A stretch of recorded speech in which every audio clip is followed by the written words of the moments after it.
Nous sommes ici à l'Institut du monde arabe à Paris, au cœur d'une exposition qui nous met sous les yeux les trésors sauvés de Gaza. 5000 ans d'histoire, 5000 ans d'humanité, 5000 ans de civilisation au pluriel.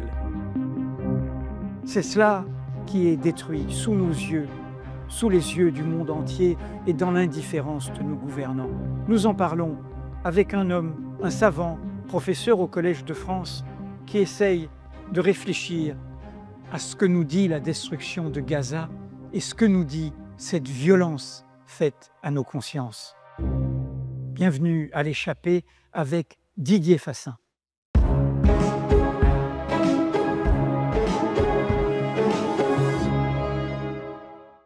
Le consentement à l'écrasement de Gaza a créé une immense béance dans l'ordre moral du monde.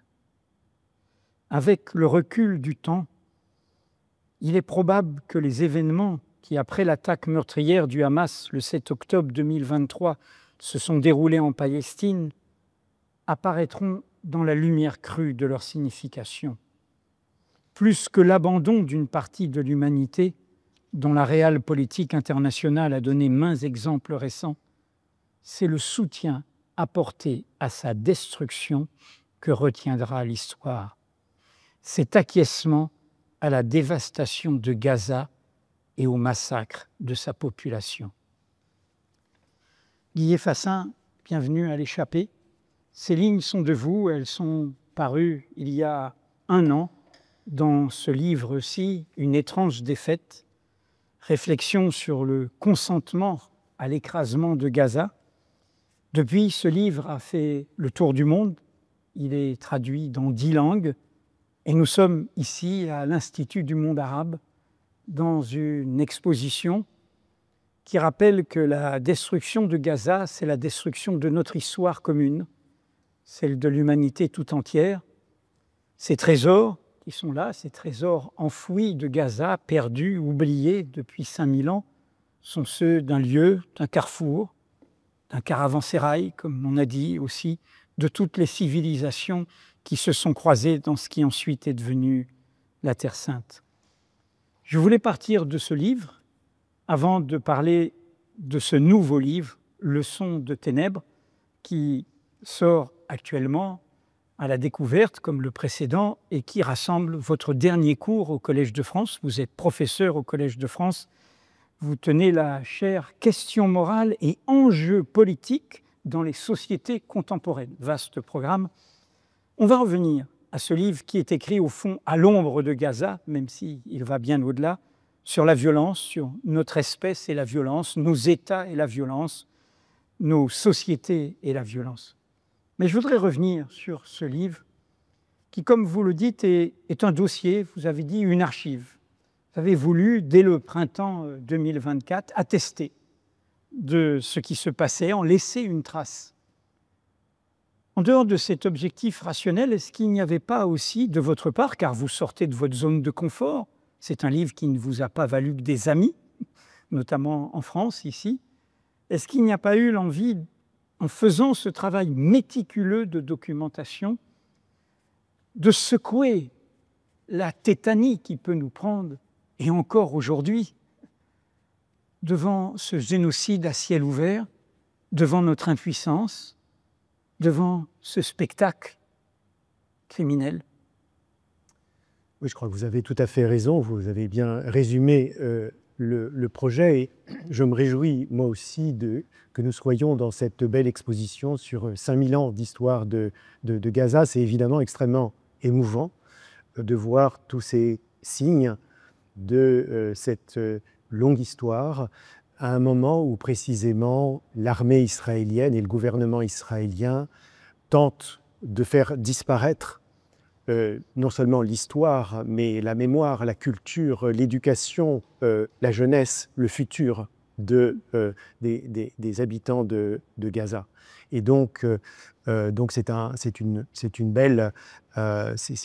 un beau cadre pour penser ces questions de violence. Et évidemment, le livre que je viens de publier, Leçons de ténèbres, est écrit à l'ombre de Gaza avec cette idée qui m'a je dirais presque hanté, d'éviter ce qu'avait fait Théodore Adorno pendant la Seconde Guerre mondiale, fondateur de l'école de pensée critique, de théorie critique de Francfort, qui était réfugié aux États-Unis, qui avait fui l'Allemagne nazie en tant que juif, et qui écrit un livre Minima Moralia, réflexion depuis les vies mutilées, et qui, dans son prologue, relève qu'il n'a jamais été question dans le livre de ce qui se passait pendant toutes ces années de son exil états-unien pour les Juifs qui, eux, étaient restés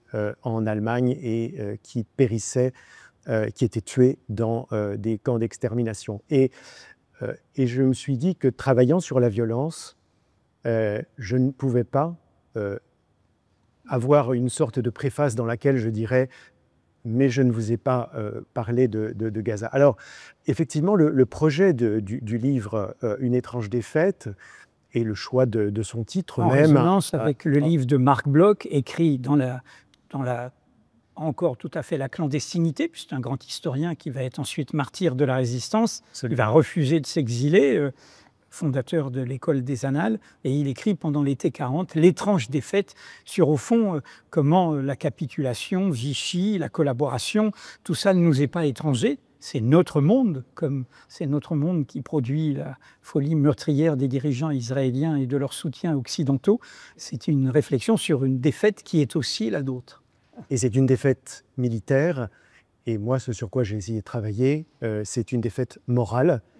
C'est cette abdication, mais plus encore, ce consentement par le soutien qui a été apporté, soutien diplomatique, soutien militaire, soutien économique, et je dirais même soutien paradoxalement moral à l'État d'Israël. Vous le dites, parce que le paradoxe est en effet que cette abdication morale des États a été justifiée au nom de la morale même. C'est-à-dire qu'au fond, la destruction de Gaza, c'est aussi la destruction de tout repère moral à l'échelle des nations et des individus. Absolument, et avec des conséquences qui sont considérables, puisque les pays occidentaux, puisqu'il s'agit bien quand même d'eux avant tout, même si il y a eu aussi un silence très problématique de nombreux pays arabes, même s'il y a eu des soutiens qui ont été apportés par d'autres pays du monde, de l'Argentine à l'Inde, ce sont malgré tout les pays occidentaux, avec quelques exceptions, notamment l'Espagne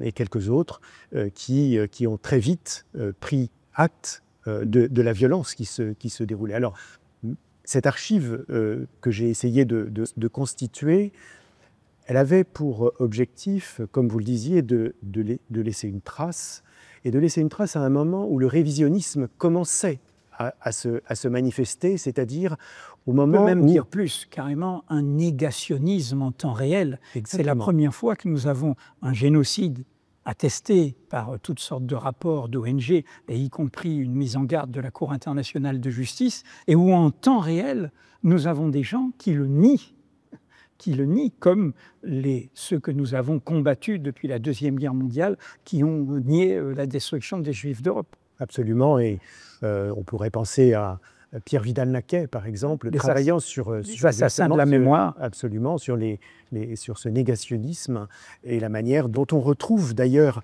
les mêmes structures rhétoriques. J'avais écrit un article justement sur la rhétorique du déni pour montrer comment on pouvait retrouver la manière de nier les faits dans toute leur gravité, et qu'on voit d'ailleurs toujours à l'œuvre, notamment en Israël, mais aussi ailleurs dans le monde. Donc il y avait cela, et puis bien sûr, je dirais que dans un contexte où la police de la pensée, la police du langage s'était imposée, où il devenait extrêmement difficile, par exemple, simplement de rappeler l'histoire de la Palestine, de rappeler qu'avant le 7 octobre 2023, il y avait un siècle d'histoire, au moins depuis la déclaration Balfour, et bien sûr au-delà. Au début du XXe siècle, absolument, 1917. Balfour pour la puissance britannique qui accompagne la création d'un foyer national juif. Voilà. Et au fond, il y a plus d'un siècle, presque 130 ans, pourrait-on dire, de résistance, de la nation palestinienne à la volonté de son effacement dans un projet colonial qui est d'abord un projet européen. Et précisément, c'est dans ce contexte de police de la pensée et du langage, avec y compris des sanctions qui ont été prises, des dénonciations, des procès, etc., que je me suis dit qu'il était important que certains d'entre nous, certaines également, écrivent à ce moment-là. Et il s'agissait effectivement de sortir de territoires qui étaient plutôt les miens, mais en même temps de ne pas complètement sortir, c'est-à-dire que je ne me suis pas fait historien du Moyen-Orient. J'ai essayé de comprendre ce qui, au fond, est le cœur de la chaire que j'occupe au Collège de France, à savoir les questions morales et les enjeux politiques qu'il y avait derrière ce consentement. Didier Fassin, vous êtes professeur au Collège de France, et avec un itinéraire, on y reviendra, tout à fait aussi atypique que riche, puisque vous avez commencé comme médecin, vous êtes anthropologue, sociologue.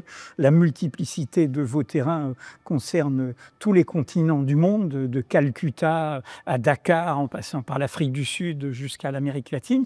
Mais sur ce que vous disiez, sur cette volonté de silencier, comme l'on dit dans un néologisme, les voix dissidentes à propos dans nos sociétés, ici en France, en Europe, aux États-Unis. Vous l'avez vécu au moment où vous écriviez ce livre, car vous êtes aussi enseignant à Princeton, aux États-Unis. Et c'est là où la pression, et elle continue de plus belle depuis l'élection de Trump, a dû être très très forte. Alors en effet, en France, effectivement, l'accueil du livre a été pour le moins discret.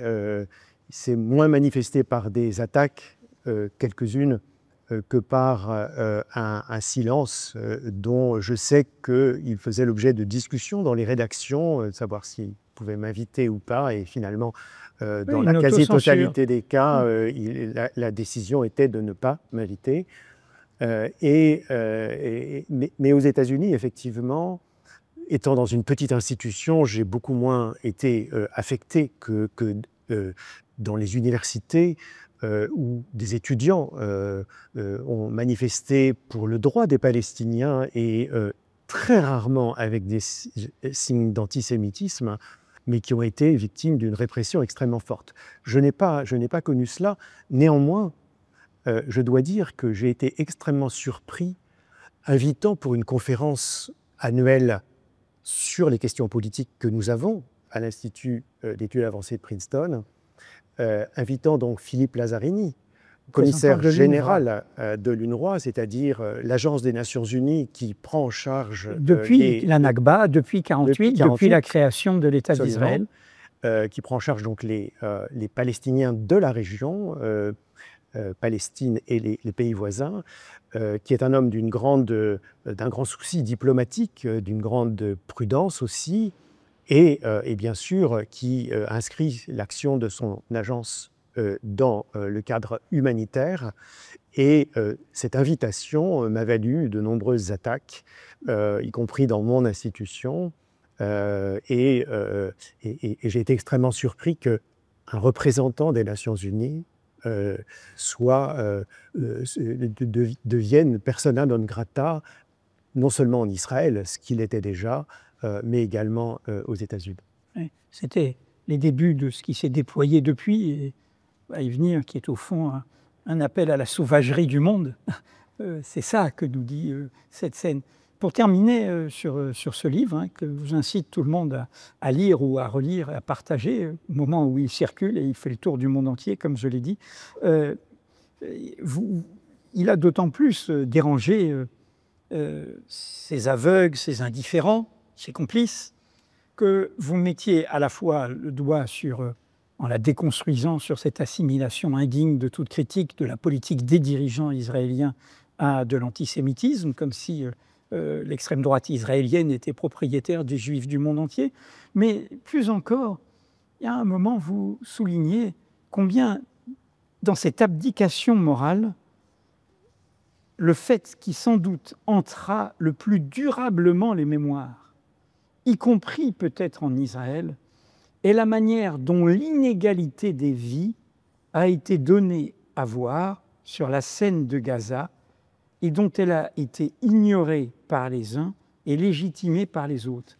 Et vous en donnez un exemple terrible en rappelant qu'un ancien président de la République, socialiste, François Hollande, celui qui en 2014 a fait le tournant français d'alignement inconditionnel sur les positions des dirigeants israéliens, c'était déjà une guerre à Gaza, a fait une distinction en être tué en tant que défenseur d'un mode de vie et mourir comme victime collatérale. C'est pas pareil. Les vies humaines n'ont pas le même prix pour François Hollande. Oui, alors c'est effectivement une des choses, un des thèmes sur lesquels j'ai travaillé depuis très longtemps, l'inégalité des vies.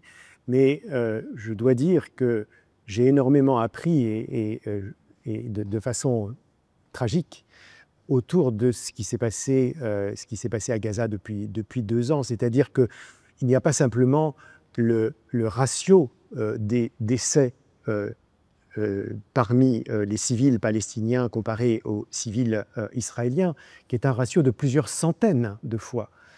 Pour les enfants, c'est plusieurs milliers de fois. Mais il n'y a pas que cette dimension. Et une organisation qui travaille avec des enfants qui s'appelle We Are Not Numbers, nous ne sommes pas des chiffres, et qui travaille justement sur l'expérience des vies, sur nous rappelle que, comme le disait un poète, il y a peut-être une vie après la mort, mais y a-t-il une vie avant la mort? La vie avant la mort, pour les Palestiniens, c'est la vie de l'occupation, de l'oppression, de l'humiliation, des interpellations avec incarcération sans charge, sans procès. Et c'est cette vie-là de spoliation, d'exploitation, etc., qui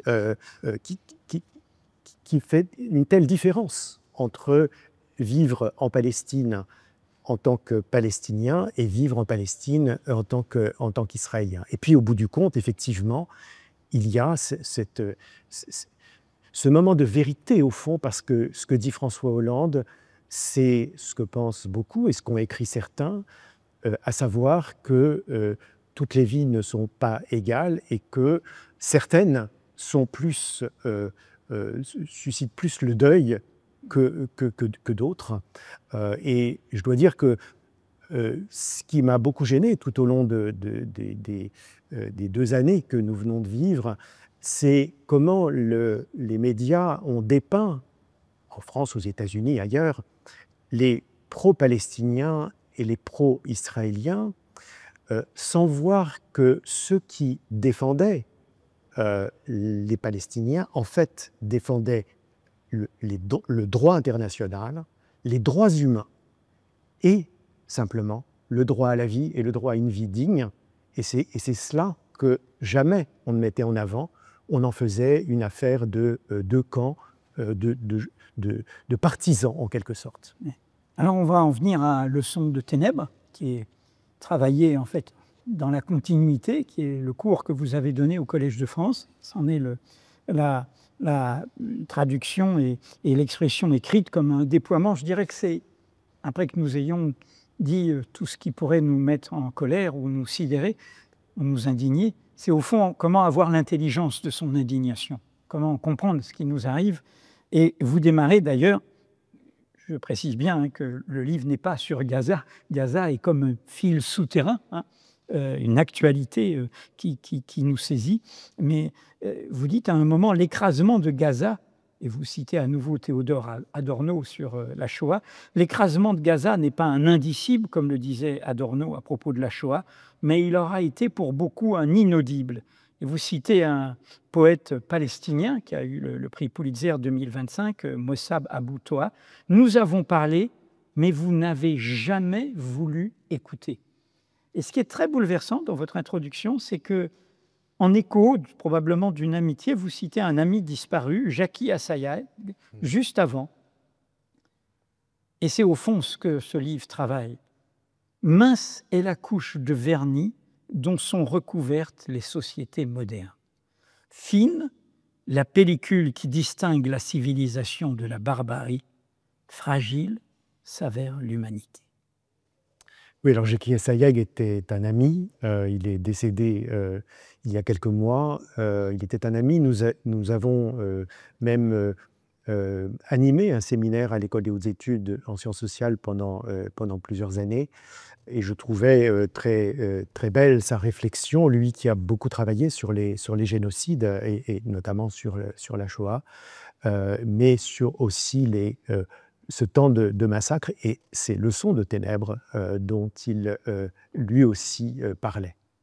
Alors le livre est dédié, à propos de leçons de ténèbres, il est dédié à toutes les victimes, justement, des violences, des guerres, des génocides, dont on détourne le regard, dont on protège les auteurs, dont on condamne celles et ceux qui les dénoncent. Donc c'est un livre clairement contre l'indifférence. Alors, votre propos qui se déploie à tous azimuts, vraiment je dis, je ne crois pas qu'il y ait dans le paysage intellectuel en France de personnes qui embrassent si largement. Les références sont dans tous les mondes, dans toutes les langues et dans tous les registres, pas seulement des essais, pas seulement des historiens, des sociologues, des anthropologues, mais aussi des écrivains. Mais le propos essentiel et qui est dit par une de vos prédécessrices, d'ailleurs j'ai amené, c'est Hannah Arendt, du mensonge à la violence, c'est pas un hasard s'il liait son propos sur la violence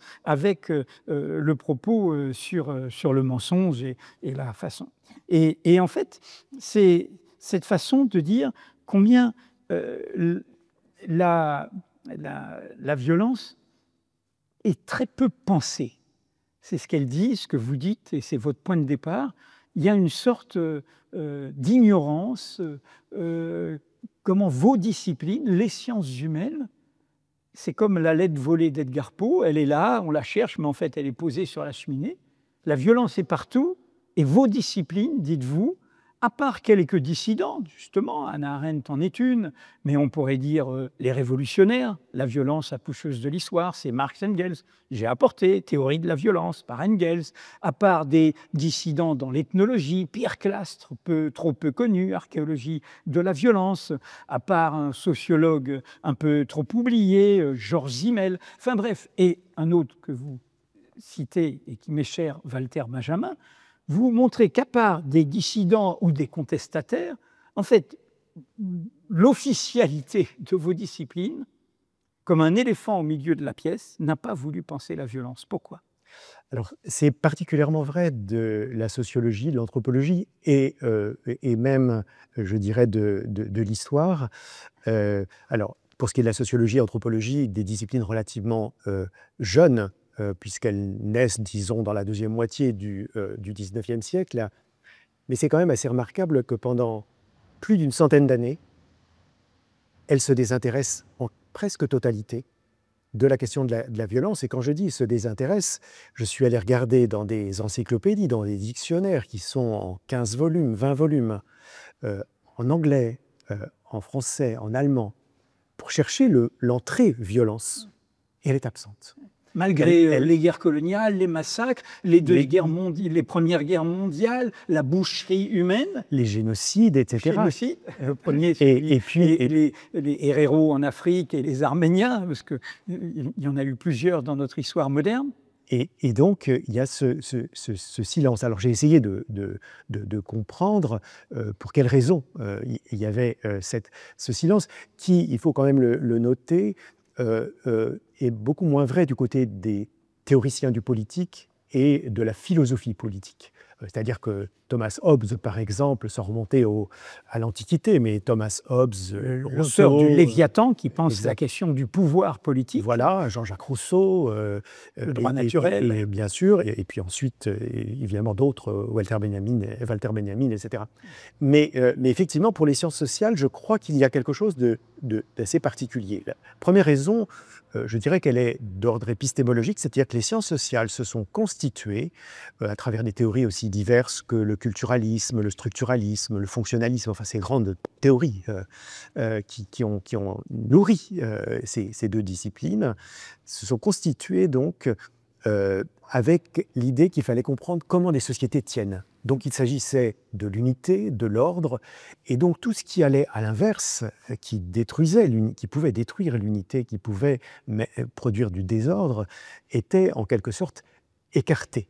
Alors, il y a quelques exceptions. Vous citiez tout à l'heure Simmel, par exemple, mais Simmel, paradoxalement, il pense le conflit, et il pense le conflit sous une forme paradoxale, puisqu'il dit, au fond, le conflit, ce n'est pas simplement l'opposition entre des ennemis, mais c'est aussi une forme relationnelle qui se et créatrice, même, dit-il, au fond. Voilà.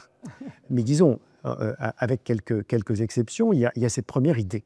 La deuxième chose, c'est que je crois qu'il y a aussi, sur le plan théorique, l'influence de Max Weber, qui nous explique que l'État est le détenteur du monopole de la violence. Formule qui va être souvent utilisée, y compris par nos politiques aujourd'hui, en disant « je suis ministre, je suis chef de la police, j'ai le monopole de la violence, circuler, il n'y a rien à voir ». Et d'ailleurs, comme l'a dit un président de la République française, les violences policières, sur lesquelles vous avez travaillé, ça n'existe pas.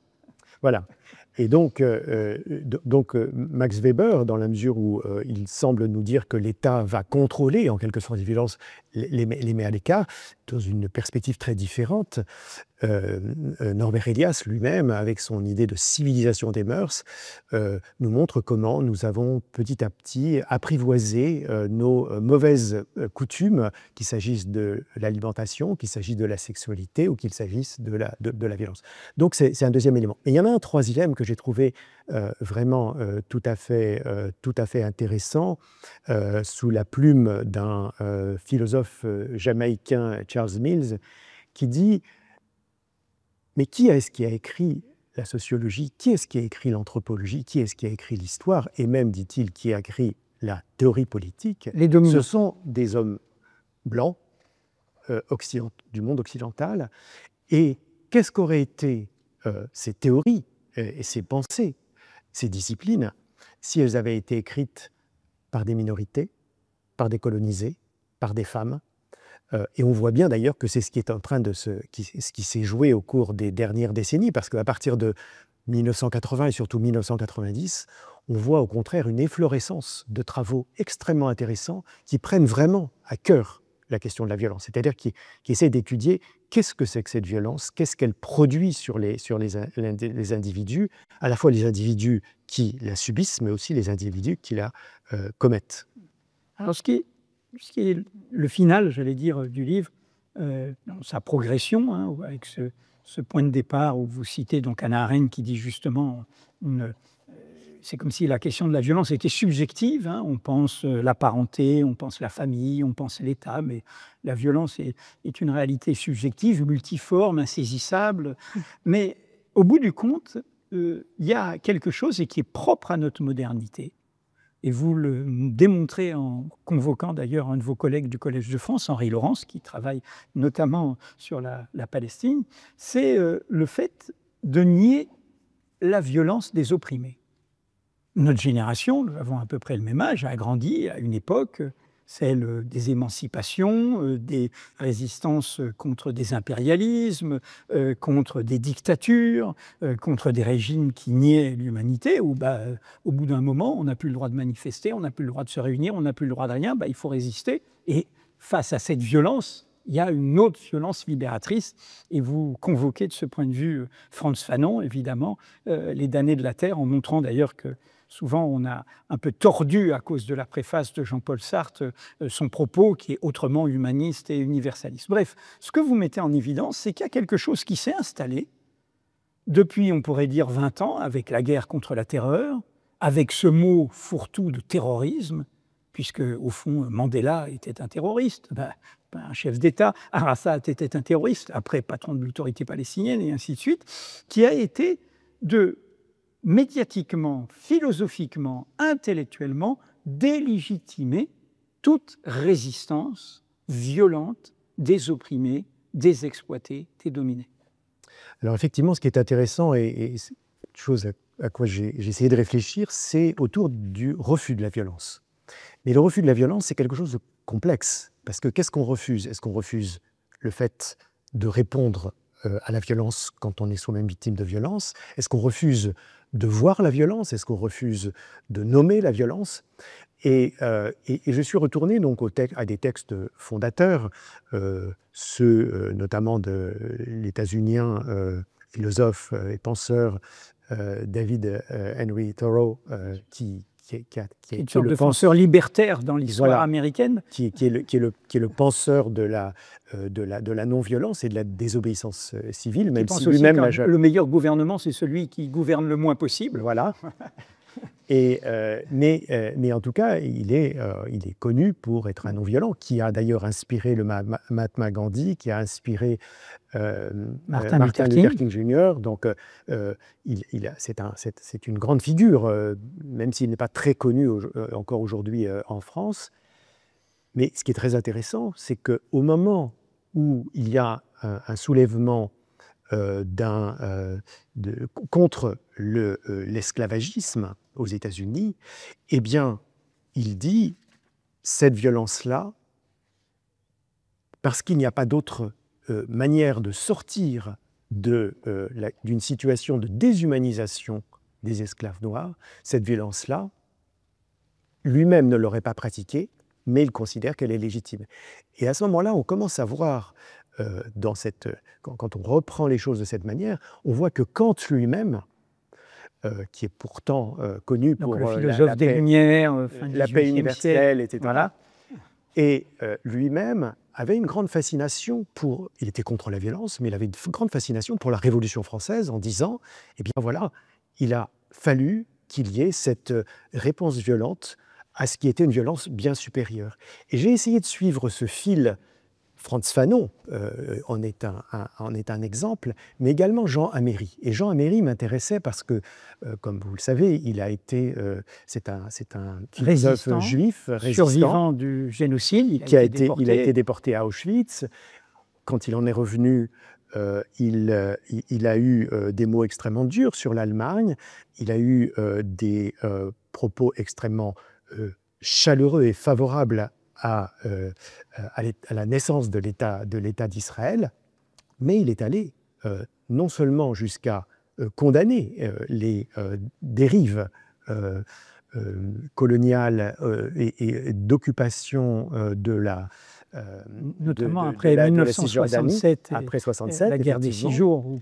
Et donc l'histoire coloniale s'accélère. Et donc il dit la diaspora ne doit pas suivre ce qui se passe en Israël et on doit savoir avoir cette dignité qui est perdue.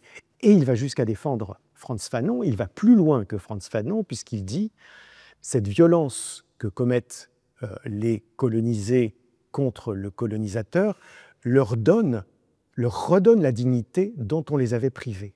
Et je dois dire que quand on compare, c'était votre propos, quand on compare avec la situation aujourd'hui, donc entre ce moment où on pouvait être sioniste et en même temps défendre l'idée de la libération de l'oppression et que cette libération pouvait passer par la violence, eh bien, aujourd'hui, on voit comment c'est totalement délégitimé et comment les opprimés n'ont plus le droit. Alors, c'est vrai dans le cas, bien sûr, des Palestiniens, mais c'est vrai beaucoup plus généralement. Il n'y a plus de sympathie pour ceux qui, à un moment donné, pour sortir de l'indignité dans laquelle on les enferme, que cette indignité soit extrêmement violente, comme on a pu le voir aux États-Unis ou ailleurs, ou qu'elle soit plus adoucie, comme dans les pays européens, eh bien, ça n'est plus compréhensible, ça n'est plus acceptable, ça n'est plus légitime. Oui, c'est ce qui se passe sur les révoltes populaires dans nos pays, c'est ce qui s'est passé sur les Gilets jaunes, c'est ce qui s'est passé dans les révoltes dans les quartiers face à des jeunes. Vous parliez du terrorisme, ce que dit Henri Laurence et quelques autres, c'est combien l'antiterrorisme tue bien plus que le terrorisme. Oui. La létalité, pour employer un terme technique, une arme létale, c'est celle qui tue, de ce contre-terrorisme qui invoque le terrorisme pour y répliquer, est beaucoup plus forte. C'est un marteau-piqueur pour écraser une mouche à chaque fois. Et évidemment, violenter le droit, créer des états d'exception, des états, des stratégies de tension. Et c'est évidemment ce que vivent de manière récurrente nos sociétés. Néanmoins, je pense, et je me demande si vous allez jusqu'au bout dans le livre de ce qu'il suggère. On va parler de notre rapport, compris intime, à la violence, parce que la violence n'est pas qu'une abstraction qui ne concernerait que les États et que ce que nous font les puissants et les dominants. Elle nous interpelle, nous aussi, en tant qu'espèce humaine, et je vais y venir probablement aussi de manière genrée en tant qu'homme. Mais est-ce qu'on ne doit pas aller, vous parliez de Fanon, du colonialisme, et il y a tout un développement sur, au fond, comment le traitement des violences coloniales ouvre la porte à une critique des catégories de civilisation, de sauvagerie, de progrès et de modernité. Au fond, est-ce qu'il n'y a pas une histoire qui se joue il y a 5 siècles, au fond, à partir du moment où on va à la rencontre de l'autre? L'autre, on est d'abord ébahi, Christophe Colomb, puis après, ils sont nus, féroces, anthropophages, vous le rappelez, ce sont des sauvages, ce sont des barbares, ce sont des fauves. L'autre n'est pas humain. Et au fond, est-ce que ne commence pas une longue durée qui est au cœur de notre présent, puisque nous parlions de Gaza, d'Israël et de la Palestine, c'est bien une histoire coloniale. Et le nazisme est le produit aussi de notre projection coloniale sur le monde, qui fait retour sur l'Europe. Au fond, est-ce que dans cette longue durée colonialiste, impérialiste, où s'est inventé l'Occident, on n'a pas construit un rapport très particulier à la légitimité de notre violence et à la déshumanisation de l'autre? Il y a vraiment un cœur de votre livre où vous convoquez Joseph Conrad et Heart of Darkness, au cœur des ténèbres, qui a inspiré Apocalypse Now, exterminer toutes ces brutes, c'est-à-dire le cœur de la violence coloniale. Est-ce que, en remontant, en n'oubliant pas que ça s'est accompagné de torture, l'esclavage s'accompagnait d'une violence permanente sur les corps, hein, ce n'était pas qu'une machine abstraite sur des humanités groupées, sur des personnes, sur des individus, le droit de cuissage, le fouet, etc. Est-ce qu'il n'y a pas quelque chose qu'il faut absolument extirper là, qui est au cœur de ce qui a fait notre modernité, notre richesse, notre prétention à dominer le monde? Très, très certainement. Je m'emballe un peu, mais c'est pour ça que lorsque j'aborde la question de représenter la violence, je commence par la violence coloniale. En quelque sorte, comme une sorte de violence primordiale au sens historique et pas dans un sens essentialiste, mais comme quelque chose qui nous en apprend sur la manière dont on a pu mettre en œuvre, mettre en scène la violence contre l'autre. Ce qui est remarquable, que ce soit du reste en Afrique, Joseph Conrad et le cœur des ténèbres se passe au Congo, et c'est là qu'il a rencontré Roger Casement, qui est un consul britannique qui travaille là-bas et qui d'ailleurs lui donne des informations, qui va faire un rapport qui va avoir une très grande importance puisqu'il va déposséder le roi Léopold II de Belgique de sa propriété du Congo, qui va revenir. Une note de bas de page pour ceux qui écoutent. À l'époque, le Congo, la Grande République du Congo actuelle, était une propriété privée de ce roi des Belges, qui, en l'exploitant à mort, va, selon les estimations, exterminer la moitié de la population pour faire sa propre richesse, pas la richesse de la Belgique, la sienne.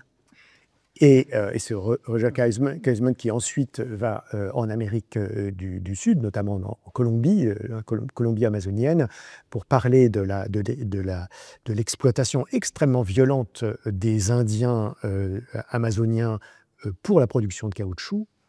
Et donc on voit qu'il y a d'une part cette violence extrême des mutilations, des meurtres, etc., mais également qu'elle est justifiée par une espèce de fantasme de projection de l'inhumanité de l'autre, vous parliez de l'anthropophagie par exemple. Et donc il y a ce renversement qu'on voit encore aujourd'hui, c'est-à-dire commettre la violence contre l'autre en l'accusant lui-même d'être violent. Et donc il y a là quelque chose qui est un nœud très... Dire que l'autre est un barbare, pour pouvoir se barbariser au nom de la civilisation. Exactement. Exactement, et on sait que le Premier ministre israélien, allant aux États-Unis, dit le combat, c'est le combat de la civilisation, nous, contre la barbarie, eux. Donc ce langage-là, au fond, qui est un langage d'ailleurs qui remonte au-delà de la colonisation et des conquêtes impériales même dès le XVIe siècle, puisque c'est un langage que Reinhard Koselleck, par exemple, a étudié, qu'on retrouve en Grèce également, hein, sur la civilisation civilisée et barbare. Donc on a là une longue tradition dont on voit qu'elle continue à être à l'œuvre. Et si on essaye de réfléchir pourquoi certaines violences, certaines souffrances ne touchent pas la majorité des élites gouvernementales, médiatiques, intellectuelles, mais aussi de la grande partie de la population, je pense aux États-Unis notamment, eh bien, c'est lié à cette... C'est plus qu'une histoire, c'est une structure qui s'est constituée. Alors, ce personnage que vous avez cité, c'est une découverte pour moi. Je ne connaissais pas du tout son histoire. Roger Casement, qui, d'ailleurs, si vous vous rappelez que c'est lui qui montre comment il passe du Congo à l'Amérique latine, et il montre comment torturer et tuer des Indiens était une sorte de jeu, de passe-temps, soit qu'on les attacha en s'en servant comme cible de tir, soit qu'on les suspendit à une branche pour les brûler à petit feu, soit qu'on imagina toutes sortes de supplices divertissants, ce qui est attesté d'ailleurs dans des témoignages sur les comportements dans les plantations et les habitations esclavagistes à Saint-Domingue ou dans les petites Antilles. Alors, ce Roger Casement, c'est vraiment fascinant parce qu'il va faire tous ses rapports en tant que diplomate de Sa Majesté. Il va même être anobli, devenir lord pour le bienfait qu'il fait à l'humanité. Mais d'une histoire coloniale à l'autre, il est cohérent avec lui-même et il choisit, parce qu'on a oublié la longue durée de cette question coloniale au cœur de notre continent, et nul hasard s'ils sont au rendez-vous pour la Palestine, il choisit la cause irlandaise. Et comme il choisit la cause irlandaise et que pour la soutenir, il a des contacts avec l'Allemagne et autres, eh ben, il va finir pendu. Il va finir condamné à mort pour son engagement, et du coup, il est un peu oublié, alors que c'est au fond un lanceur d'alerte. C'est un crime colonial. C'est un grand philanthrope et même un grand fondateur de la mise en œuvre des droits humains sur 2 continents. Et effectivement, au moment où il soutient l'Irlande et prend ses contacts avec l'Allemagne ennemie, eh bien, il va néanmoins continuer à recevoir le soutien de nombreuses personnes qui ont vu la valeur de cet homme, et on va le déconsidérer en publiant des extraits plus ou moins certains ou fiables d'un journal dans lequel il serait question de son homosexualité, et c'est donc un crime à l'époque. C'est une déconsidération qui va faire tomber les soutiens dont il bénéficiait. Néanmoins, en Irlande, il continue d'être un personnage extrêmement respecté, et le retour de ces restes dans le pays a été accueilli par des foules qui se sont réunis pour défendre cet homme. Mais sur l'extrait que vous citiez, je pense qu'il y a quelque chose d'extrêmement important que d'ailleurs j'aurais pu développer plus, c'est la question de la cruauté. C'est-à-dire qu'au cœur de la violence, il y a quelque chose qui est la jouissance.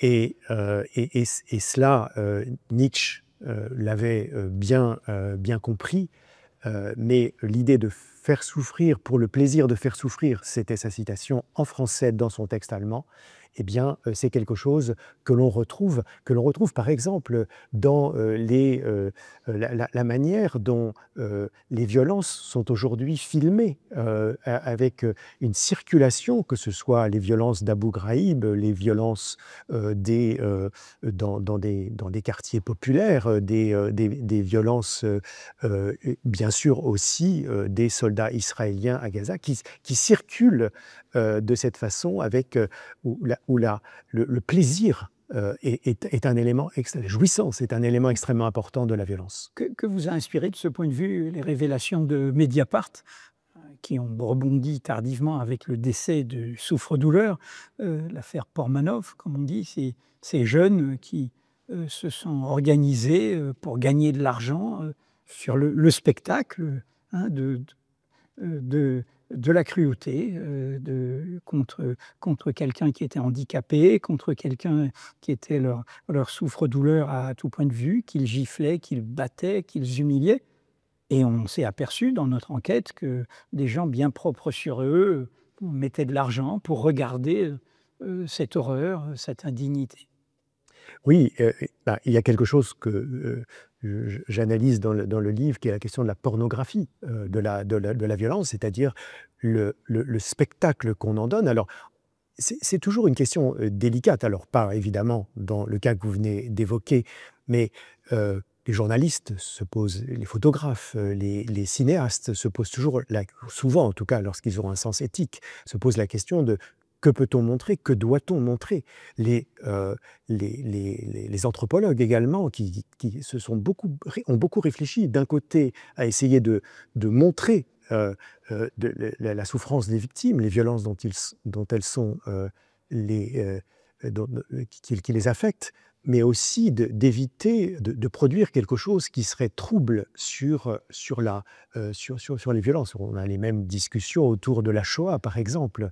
Donc c'est une question délicate, mais effectivement, au cœur de cela, il y a bien l'enjeu de la pornographie, de cette violence pour laquelle, vous le rappeliez, des gens sont prêts à payer pour la voir. Ouais. Et du coup, ça me fait penser à un autre thème. J'ai apporté 2 livres qui en parlent, parce que notre modernité, c'est là où, derrière une question anthropologique très ancienne, il y a quand même une amplification. On vient de parler des vidéos, avec la technique, hein, et avec ce monde de nos limites, hein, de la puissance, hein, du pouvoir. Notre monde, notre modernité, est aussi celle de non seulement la banalisation, de la théorisation, de l'apprentissage de la torture. Les dictatures américaines, latino-américaines, avaient des écoles de torture aidées par les États-Unis d'Amérique, voire par l'école française de la torture née pendant la guerre d'Algérie qui venait. Et Jean Hamry, quand il fait ce livre sur la torture, il raconte les tortures qu'il a vécues, pose cette question. Aujourd'hui, c'est attesté. Toutes ces armées qui se prétendent du côté de la civilisation, c'était le cas de l'armée américaine, vous avez cité Abu Ghraïb, c'était le cas de l'après 11 septembre, la torture a été légalisée, et c'est évidemment ce que fait aussi l'armée israélienne sur les Palestiniens. C'est quand même une nouveauté. Le monde qui s'est construit, vous parliez de Kant, des Lumières, c'est contre l'obscurité, entre guillemets, moyenâgeuse, l'Inquisition, la torture comme moyen des aveux, d'autres règles, des règles de droit. Et la torture ne pouvait plus être un instrument des États. Nous vivons un temps où la torture est admise comme instrument des États. Alors elle l'est, et elle l'est avec une...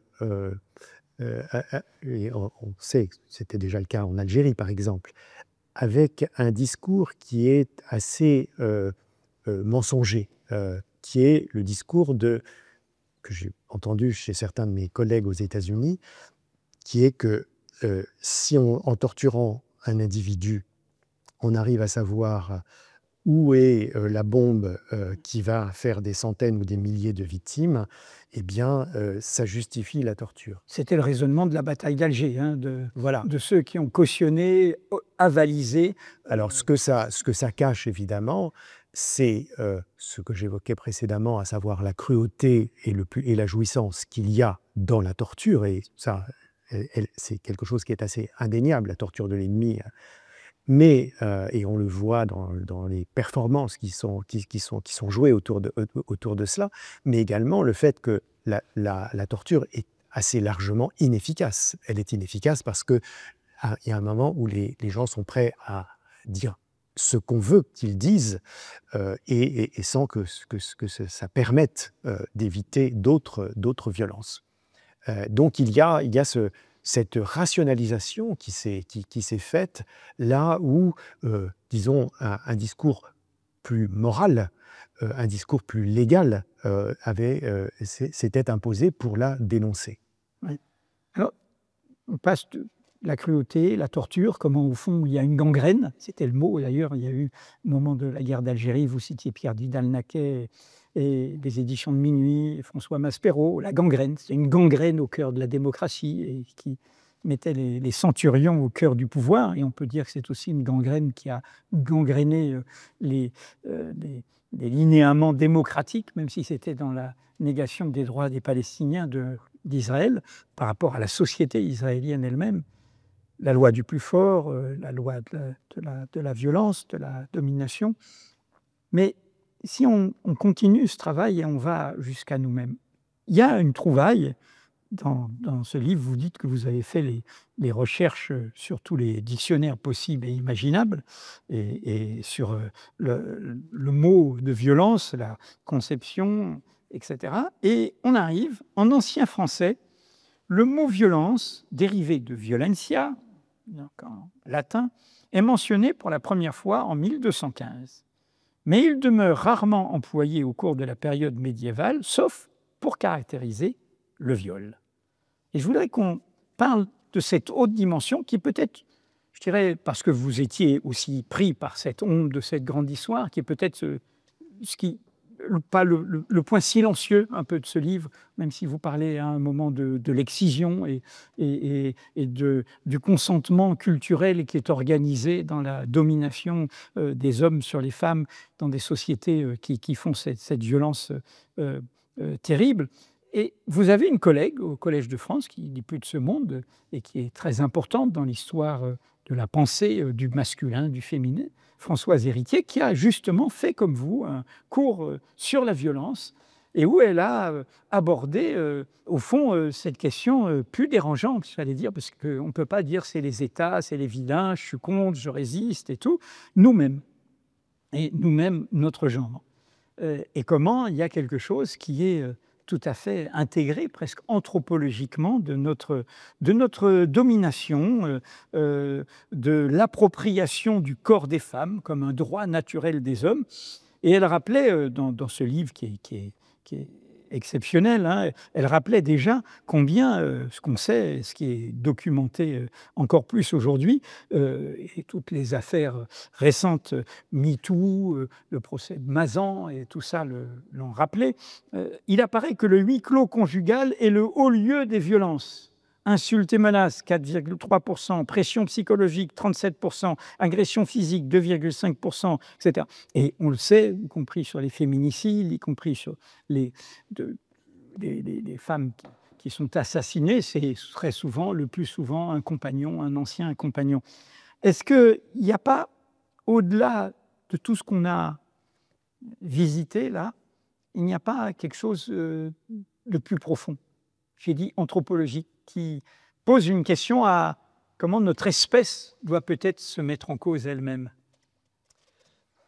Alors, c'est abyssal comme question. Lorsque je travaillais en Afrique du Sud, j'ai travaillé donc sur le sida et notamment sur les questions de violence et les violences faites aux femmes. Ce qui était déjà tout à fait évident, c'est que le discours général était celui du danger pour les femmes de sortir de leur domicile et de risquer d'être attaquées, alors que l'essentiel des violences était domestique. Elles étaient avec le compagnon, l'assassin à les clés de la maison. Du fait du compagnon, C'était aussi d'ailleurs des violences et des viols sur des petites filles, hein, voire des bébés hein, dans certains cas.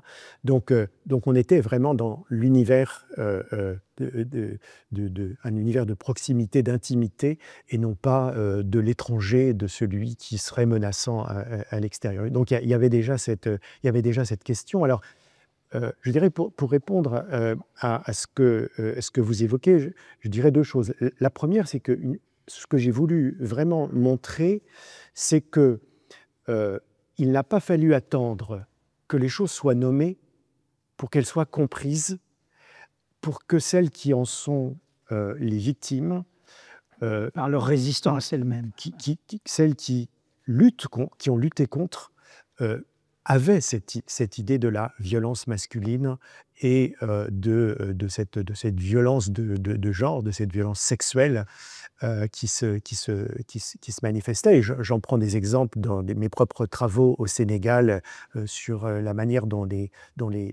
femmes qui étaient supposées ne pas pouvoir avoir d'enfants, alors que pas du tout...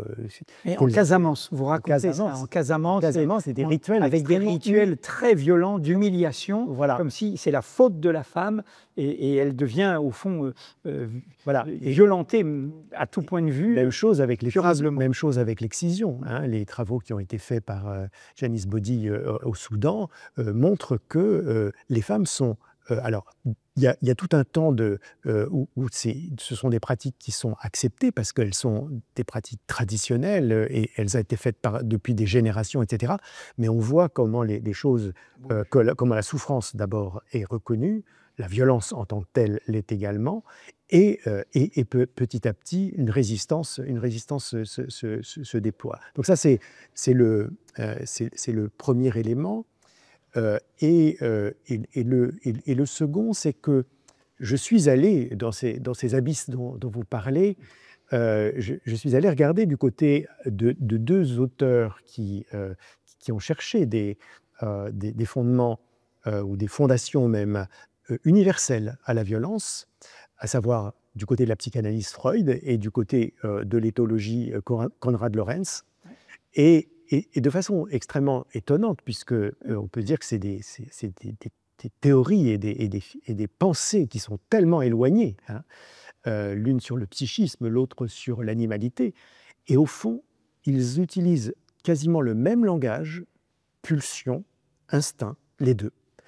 Les deux font référence, parlant pour Freud, parlant des hommes, se référant aux violences des animaux, pour Konrad, extrapolant les violences qu'il voit chez les animaux sur les êtres humains.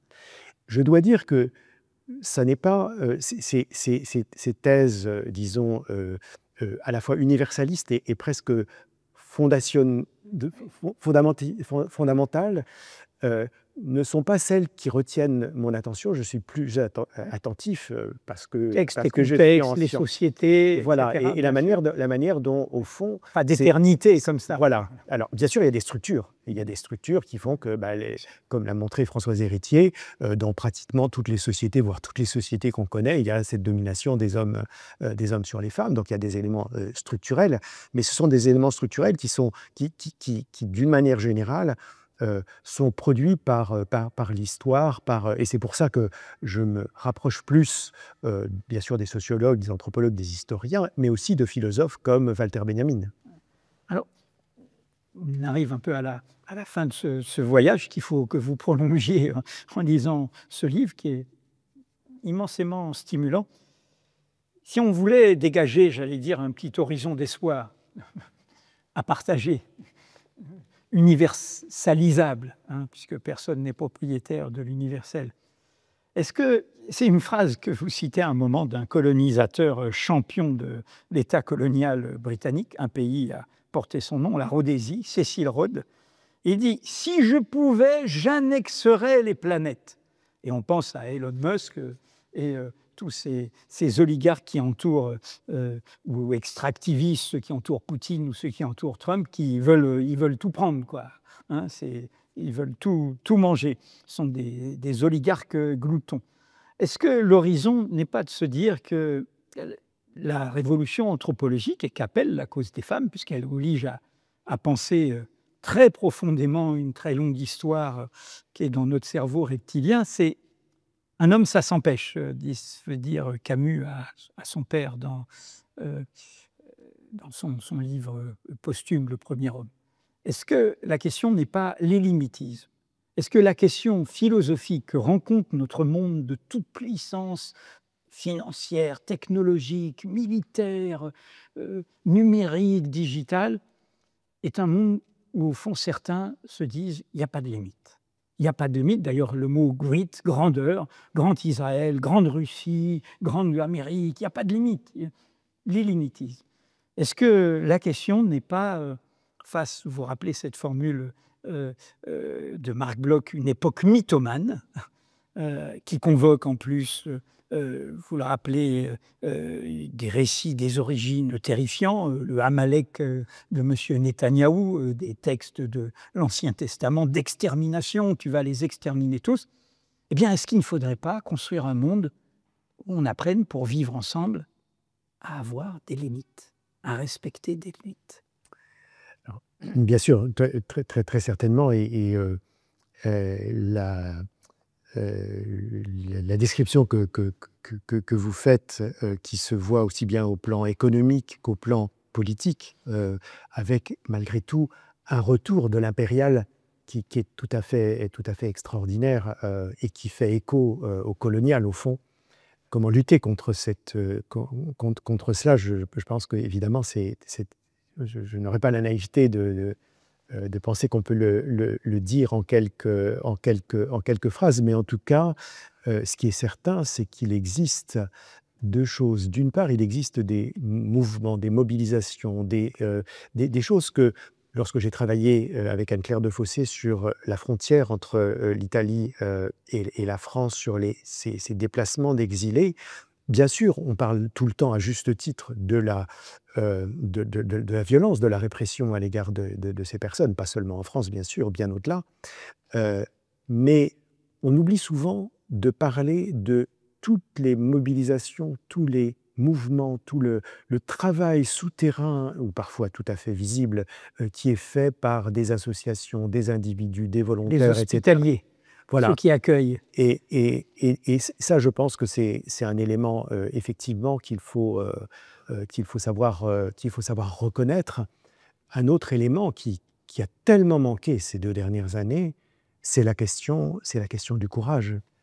C'est la question de la lucidité. C'est la question de pouvoir encore défendre, au-delà d'une politique de type réel politique, une politique des amitiés et des inimitiés, avoir une éthique des relations internationales aussi bien que des relations interhumaines. Et vous aviez raison de souligner que si mon livre porte plutôt sur des violences collectives, je n'oublie pas, même si je les traite moins substantiellement, les violences individuelles et le passage des unes aux autres, évidemment, est tout à fait réel. Il ne s'agit pas d'opposer les unes aux autres comme on pourrait le faire en voyant la douceur familiale des chefs de camp nazis. Donc, non, au contraire, je crois qu'il faut tenir ces 2 éléments et ne pas être dupe de ces ruptures qu'on pourrait imaginer entre le local et l'international. Oui, le barbare qui tue au nom de la civilisation est tout à fait civilisé chez lui et propre sur lui et bon père et bonne mère de famille. Je vous ai posé cette question sur l'illimitisme en pensant en fait à votre itinéraire. Votre itinéraire à part, et c'est un point commun que vous avez avec Frantz Fanon, donc tous les films qui sortent autour de lui le rappellent. Frantz Fanon, ce n'est pas le cri de révolte.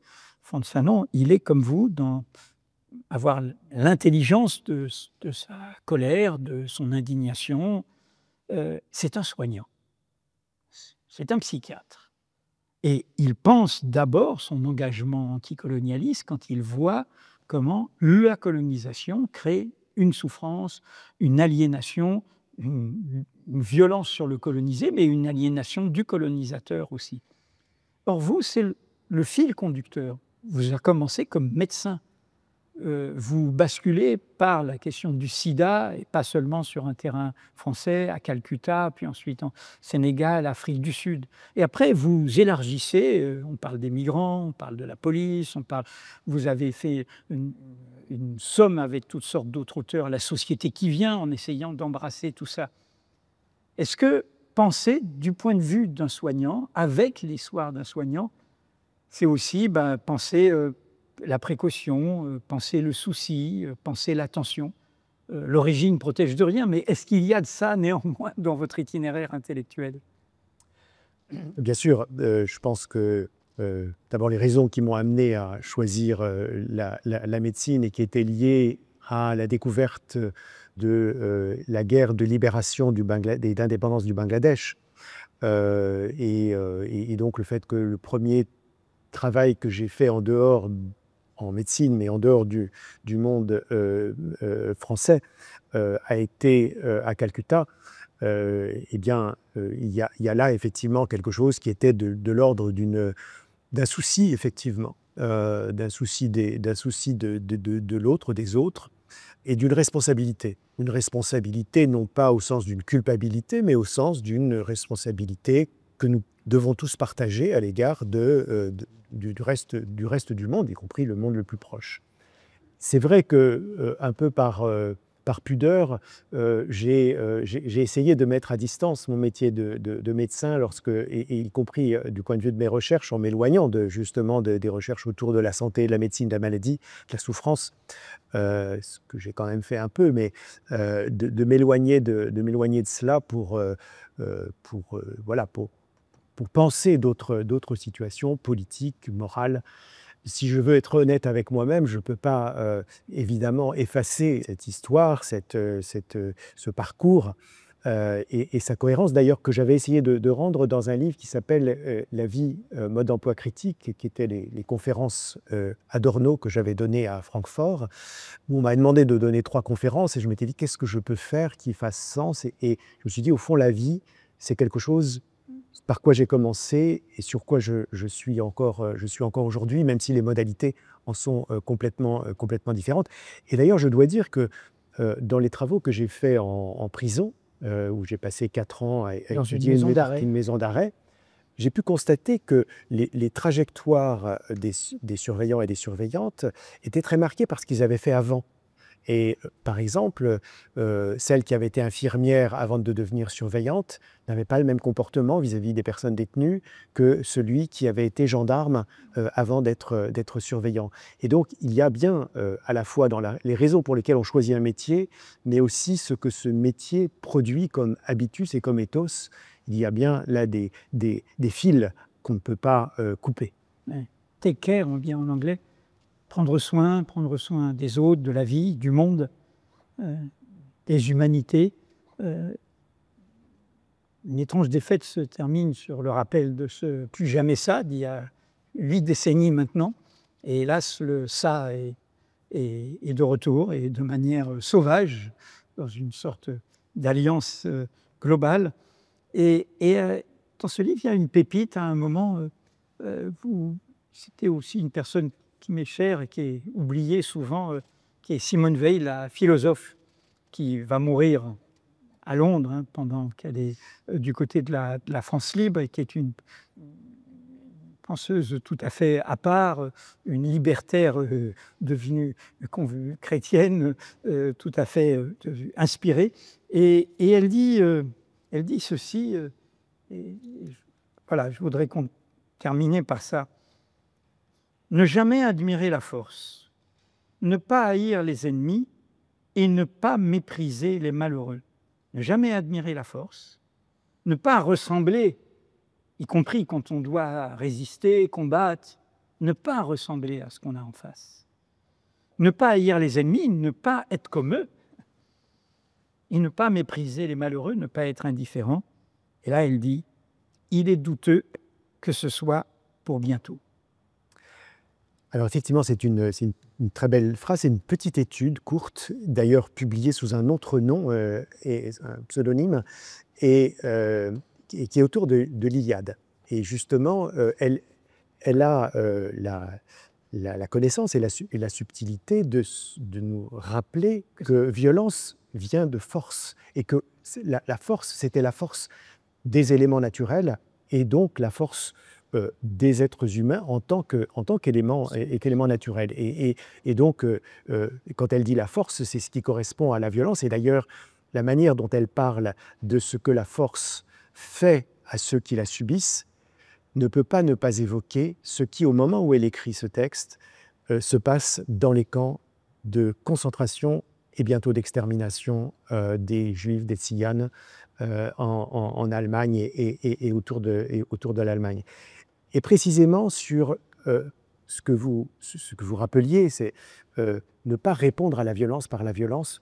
Moi, c'est vraiment une chose que j'ai découverte et qui m'a beaucoup inspiré, impressionné, à travers aussi bien les poèmes, les films, les textes qui ont été écrits par des Palestiniens de Gaza et des Palestiniennes de Gaza, et je suis de très près ce travail des poètes et des cinéastes, et qui montre que dans ces conditions extrêmes de violence qu'ils subissent et qu'elles subissent, eh bien, on ne trouve pas de traces de haine, de ressentiment. Il n'y a même pas de désignation de l'ennemi, il y a la revendication d'une dignité, et je crois que c'est un des plus beaux exemples qu'on puisse avoir aujourd'hui, et c'est certainement pas le seul, mais un des plus beaux exemples qu'on peut avoir, justement, de ne pas répondre à la violence par la violence, même si, bien sûr, dans ce cas précis, la symétrie est telle que la violence est bien sûr rendue difficile en retour. À court terme, il se peut que l'histoire soit faite par les vainqueurs. Dans l'immédiat, ils gagnent. Mais à long terme, les gains historiques de connaissances proviennent des vaincus. C'est eux qui ont des choses à nous dire. C'était une des leçons de Reinhard Koselleck, l'historien allemand. Je crois que c'est aussi une leçon de très nombreuses histoires. Le beau recueil de textes de Miguel León Portilla sur la chronique de la conquête, et donc les textes qu'on a pu retrouver des populations indigènes, des populations aztèques, des populations incas qui ont été victimes de l'arrivée et de la violence et d'un génocide déjà, absolument. Et donc on a cette histoire de cette vision des vaincus qui au fond est celle dont on peut espérer, et je dirais que c'est un des espoirs qu'on peut avoir aujourd'hui à Gaza et en Palestine, et c'est ce que cette exposition aussi sur les 5000 ans d'histoire de Gaza nous rappelle, c'est que l'histoire ne s'arrête pas à la victoire des puissants, mais qu'elle doit se continuer avec celle des vaincus.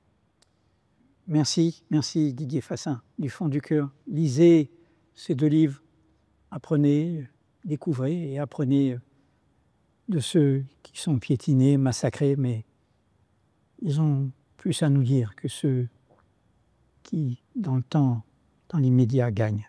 Merci.